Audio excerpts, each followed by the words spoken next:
बिस्मिल्लाहिर्रहमानिर्रहीम। नाज़रीन, गज़ा और इलाके की सूरत हाल के बारे में कुछ अहम ख़बरें और इसराइल के फ्यूचर पर असरअंदाज होने वाली सूरत हाल के बारे में भी कुछ मालूमात और डेवलपमेंट्स हैं। लेकिन सर फहरिस्त मैं इस ख़बर से आगाज़ करता हूँ कि इसराइल छोड़ कर जाने वाले यहूदियों की तादाद 10 लाख हो गई है। 90 लाख इसराइल की आबादी है, जिसमें से 10 लाख जा चुके हैं। इसका मतलब बिल्कुल ऐसे ही है जैसे पाकिस्तान से 2-2.5 महीने के अंदर अंदर 2 करोड़ अफराद मुल्क छोड़ जाएं। तो ये कितना बड़ा वाक़या होगा। ये हम 10 लाख की फिगर पर ना जाएं, बल्कि इसका मुवाजना इस हवाले से करें कि इसराइल की कुल आबादी 90 लाख है या 92 लाख है, इससे ज़्यादा नहीं है इसराइल की आबादी। और उनमें से भी तकरीबन 10 लाख है अरब, जो गज़ा में या मगरबी किनारे में नहीं रहते, बल्कि वो इसराइल के जो मेन लैंड, जो इसराइल का जिसको आलमी तौर पर तस्लीम किया गया है कि ये इसराइल का मुल्क है, वहाँ रहते हैं। उन 10 लाख को मनफी कर दिया जाए तो, बल्कि वो 10 लाख से ज़्यादा हैं, तो उन 10 लाख को अगर मनफी कर दिया जाए तो फिर यूँ कहेंगे कि 86 लाख में से 10 लाख शहरी निकल गए। और इन शहरियों की अक्सरियत नौजवानों की है। आज से 1-1.5 महीना पहले इनकी गिनती 7 लाख थी, यानी 1.5 महीने के अंदर अंदर मज़ीद 3 लाख लोग निकले हैं। और इसराइल में ऐसा कोई कानून नहीं है कि वो किसी शहरी को मुल्क छोड़ने से रोक सके। रोकना वैसे भी मुमकिन नहीं है। जहाँ से कोई आदमी वीज़े पर जाए और वहाँ जाकर पनाह ले ले तो पाकिस्तान उसे नहीं रोक सकता। तो एक नया एक्सोडस शुरू हो रहा है इसराइल के अंदर से, यानी गोया कि उस्मानी सल्तनत के दौरान आखिरी एक्सोडस हुआ था, उससे पहले रोमनों के दौर में हुआ था। तो अब ये नया शुरू हो गया और ये बहुत बड़ा वाक़या है। और बहुत सारे नौजवानों ने कहा है कि इसराइल का फ्यूचर कोई नहीं है, और बहुत सारों ने कहा है कि हम जबरी भर्ती के खौफ से मुल्क छोड़ने पर मजबूर हुए हैं, अब हम इसराइल वापस कभी नहीं जाएंगे। जबरी भर्ती का मतलब क्या है? जबरी भर्ती का मतलब ये है कि इसराइल को अपनी मौजूदा कई लाख की जो फ़ौज है वो उसके नकारा होने का एहसास होता जा रहा है और वो नए लोगों को भर्ती कर रहा है। और इस सिलसिले में मैंने कल भी अपने प्रोग्राम में बताया था कि ये 12-14 मुल्कों से इन्होंने मर्सनरीज मंगाए हैं, किसी से 2000, किसी से 1500 किराए के फ़ौजी मंगाने का मतलब ही ये होता है कि उनकी अपनी फ़ौज कमज़ोर हो गई है।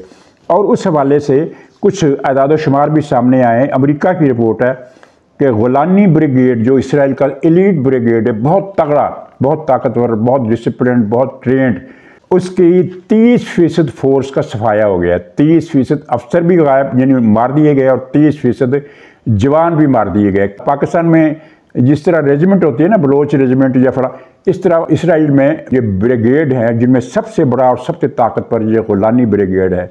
तो किसी भी फौजी रेजिमेंट में अगर 30% फौजी और जवान अफसर मारे जाएं तो उस ब्रिगेड का, उस रेजिमेंट का यूँ समझ लीजिए कि बेड़ा ही गर्क हो गया। तो ये वहाँ उनका बेड़ा गर्क हो गया है। इसके अलावा एक और ब्रिगेड का लतीफ़ा तो और भी मज़ेदार है। उस ब्रिगेड का नाम है गिवाती ब्रिगेड, पता नहीं क्या लफ्ज़ होते हैं इब्रानी के। तो यह ब्रिगेड जो है दूसरा, ये सारे का सारा भगोड़ा हो गया है, ये मैदान जंग से गायब हो गया है और छुप गया है। कहाँ छुपा होगा? अपने घरों में चला गया होगा, अपने रिश्तेदारों के घरों में लोग चले गए होंगे, इधर उधर चले गए होंगे। और ये इसराइल के लिए एक बड़ा परेशानी का, यानी ऐसा पहले कभी हुआ ही नहीं कि उनकी पूरी एक रेजिमेंट, कह लें कि पूरी एक रेजिमेंट जो है उनकी, वो मैदान जंग से सारी की सारी भगोड़ी हो गई। ये नहीं कि उसके 50% जवान भाग गए, 60% भाग गए, बाकी मैदान में नहीं, वो सारी की सारी भगोड़ी हो गई। और इसके मज़ीद रेजिमेंट्स को भी खासा नुकसान पहुँचा है और बहुत सारे लोग वो फौजी ड्यूटी देने से गुरेज कर रहे हैं। और इसमें एक अहम बात शायद पहले भी किसी प्रोग्राम में हमने की है कि जब इन्होंने, वो जो वेटरन होते हैं ना, जो जिनको ये रिज़र्व फोर्स में रखते हैं, जो हर मुल्क रखता है रिज़र्व फोर्स में, कि रिटायर्ड फौजी, कि उनको जब भी हुक्म दिया जाएगा वो मैदान में आएंगे। ख़ास तौर पर जिनकी उम्र अभी 70 साल नहीं हुई होगी और गोली चलाने के काबिल है, जो कुछ अर्सा पहले, तो उन सब ने इज्तिमाई तौर पर एक, जिस तरह हमारे यहाँ की रिटायर्ड फ़ौजियों की तंजीम है ना, एक्स सर्विसमैन सोसाइटी, इसी तरह वहाँ भी इनकी सोसाइटी है। तो उस सोसाइटी ने बिल-इत्तेफाक ये ऐलान किया, और ये ऐलान अखबारात में, इसराइल के अखबारात में छपा कि हम ड्यूटी नहीं देंगे। और इस तरह इसराइल को चंद हज़ार हमास के सिपाहियों के सामने अपनी इतनी बड़ी फ़ौज की बेबसी का तमाशा देखना पड़ रहा है। तो नाज़रीन, फ़लस्तीन में जो कल झड़पें हुई हैं उनमें 20-25 फ़ौजी मारे गए, 8 फ़ौजी सिर्फ तल ज़ातर में मारे गए हैं, तल ज़ातर शमाली गज़ा में। और शमाली गज़ा ही के एक दूसरे इलाके में 2 फ़ौजी अफसर भी मारे गए दूसरे जवानों के साथ, को 8-10 जवान और थे। तो उनमें जो 2 फ़ौजी अफसर थे उनमें से एक मेजर डैनियल याकूब बिन हारूश, ये बिन का लफ्ज़ अरबी में भी है और इब्रानी में भी है, ये इब्रानी ज़ुबान से तर्जुमा हुआ है, याकूब बिन हारूश बिन बेटा, ये इब्रानी में भी है।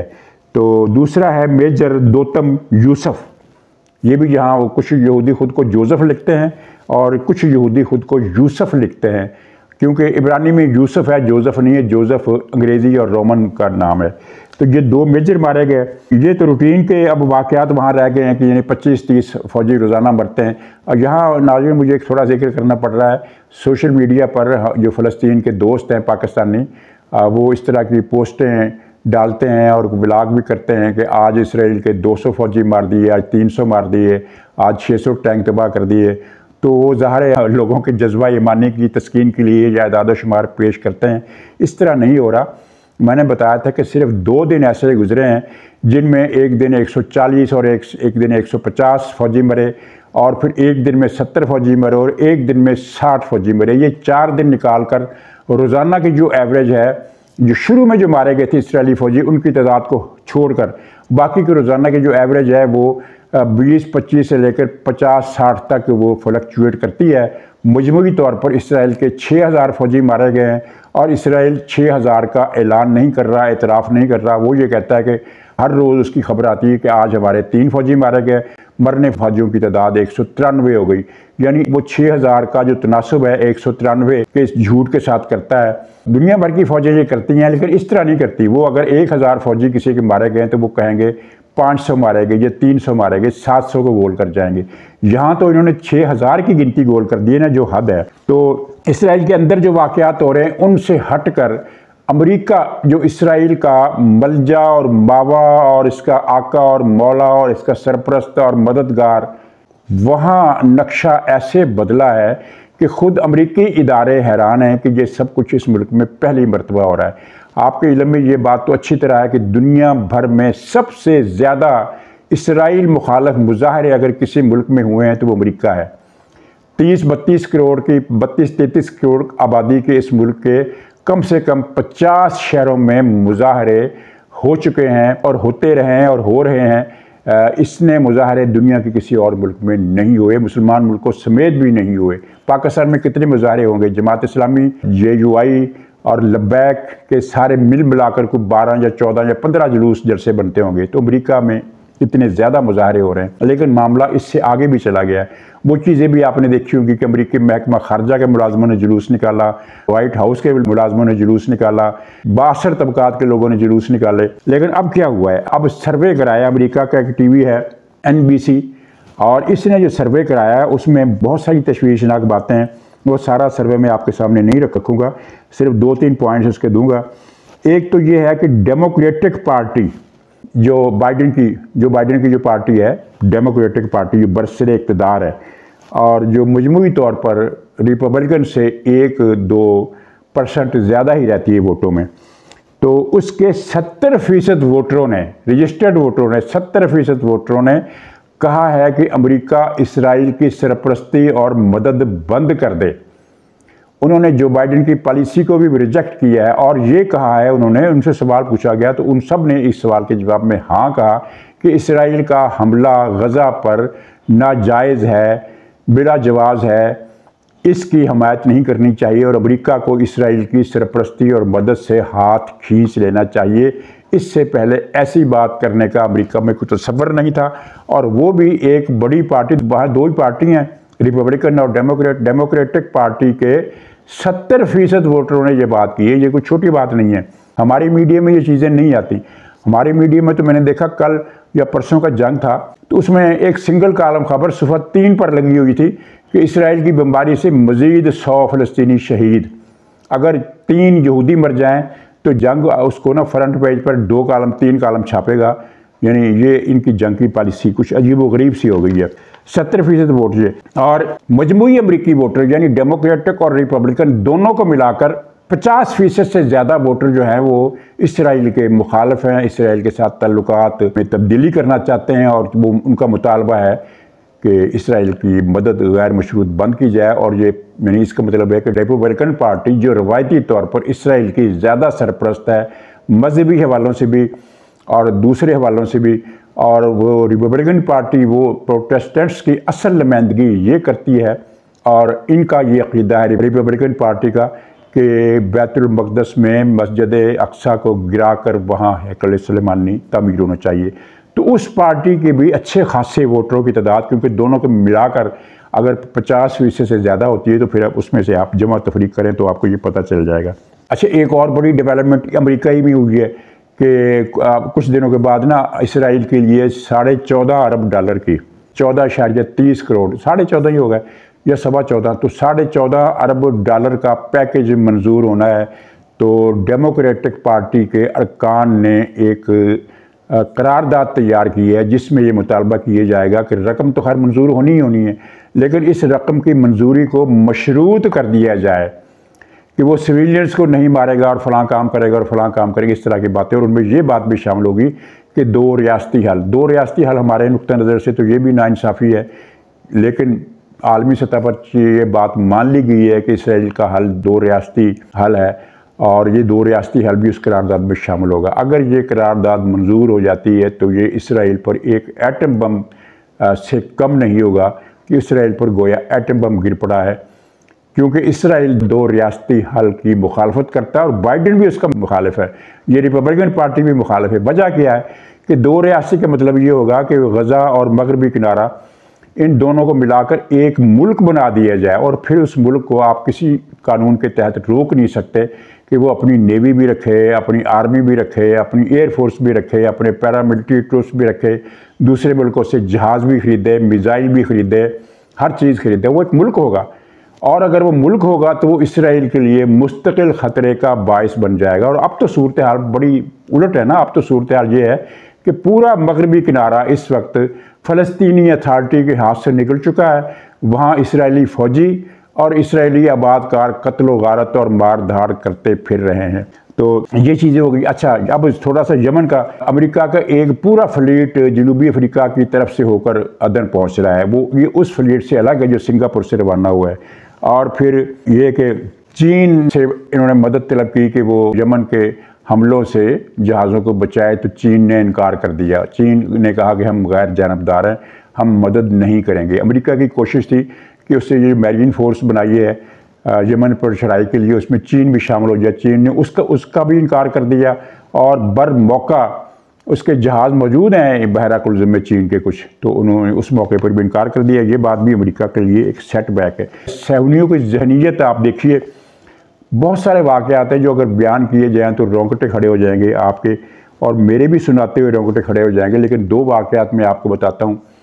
एक वाक़े में तो इसराइली बुलडोज़र ने एक बच्चे का ताक़ुब किया और बड़ी फुल स्पीड से वो दौड़ा, बच्चे को उसने पकड़ लिया, 8-9 साल का बच्चा था, और वो उसने टक्कर मार कर उसको गिरा दिया। वो जब गिर गया तो वो बुलडोज़र वापस हुआ, वापस होकर 2-3 गज़ या 1.5-2 गज़ पीछे हुआ और पीछे होकर वापस आया, और वो जो बुलडोज़र के आगे एक ब्लेड होता है, वो ब्लेड उसने बच्चे के जिस्म में घूम कर उसके 2 टुकड़े कर दिए। फिर वापस गया 2 गज़ या 2.5 गज़ और फिर वापस आया, फिर उस बच्चे की लाश के 3 टुकड़े कर दिए। ये है सहूनी जहनीत, और इसकी वीडियो सोशल मीडिया पर मौजूद है, ट्विटर पर भी मौजूद है। यूट्यूब पर आपको नहीं मिलेगी क्योंकि यूट्यूब में ये ग्राफिक चीज़ें नहीं आती। और दूसरा वाक़या जो है कि इसराइल का एक सीनियर सहाफ़ी जिसकी उम्र 70-75 साल है, उसने नेतन्याहू पर तनकीद की है। सहूनी जहनीत आप देखिए, उसने तनकीद क्या की है कि ये अभी से जंग बंदी की बातें कर रहे हैं, तो ये गलत कर रहे हैं। इनको पहले 1 लाख फ़लस्तीनी मारने का टारगेट पूरा करना चाहिए था। इसका मतलब है कि 1 लाख का टारगेट कहीं ना कहीं डिस्कस हुआ होगा। 1 लाख फ़लस्तीनी मारने के बाद ही मुज़ाकरात इनको करने चाहिए। 25,000 तो मार दिए, इसका मतलब ये है कि ये ज़ायोनिस्ट जर्नलिस्ट कह रहा है कि मज़ीद 75,000 मारो, ये है इनकी सोच। तो बहरहाल यमन में कल एक परेड हुई है मिज़ाइलों की, वो दूर मार बड़े बड़े मिज़ाइल जो है, यानी क्रूज़ मिज़ाइलों की साइज़ की मिज़ाइल, पता नहीं उनका नाम क्या है, रूसी साख्ता लगते हैं, और वो मिज़ाइलों की इन्होंने परेड की है, जिसका मतलब है कि वो बता रहे हैं कि हम इन मिज़ाइलों को चला सकते हैं।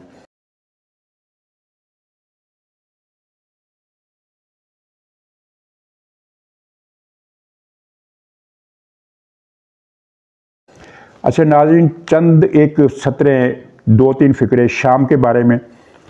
शाम में एक और ब्रिगेडियर शामी फ़ौज का मारा गया है। ये जबले इरकाद में एक लड़ाई हो रही है, वहाँ छापे वापे मारे इन्होंने, वहाँ की जो तंजीमें हैं इदलीब की, उन्होंने एक मेजर को मारा है, ब्रिगेडियर जनरल को मारा है, कल भी एक मारा था। या अब जो नया ब्रिगेडियर मारा गया उसका नाम है हसन हैदर मुर्तज़ा, हसन हैदर।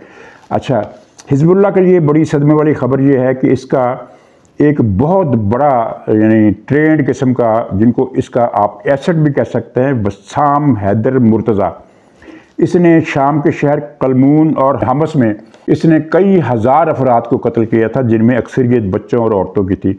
उसको कल मार दिया गया है एक झड़प में। इसी तरह हिज़्बुल्लाह के 2 और कारकुन इब्राहीम रज़ा अरसलान, काफ़ी लंबा नाम, इब्राहीम अब्दुर रज़ा अरसलान, और इसके अलावा इब्राहीम नसीफ़, ये 2 इनके अहम फ़ौजी अफसर ये भी मारे गए हैं।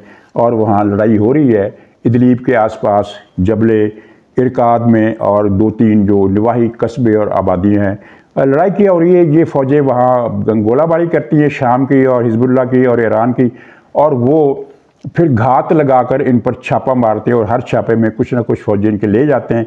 तो कल जो छापा इन्होंने मारा उसमें इन्होंने 8 शामी फ़ौजी मारे।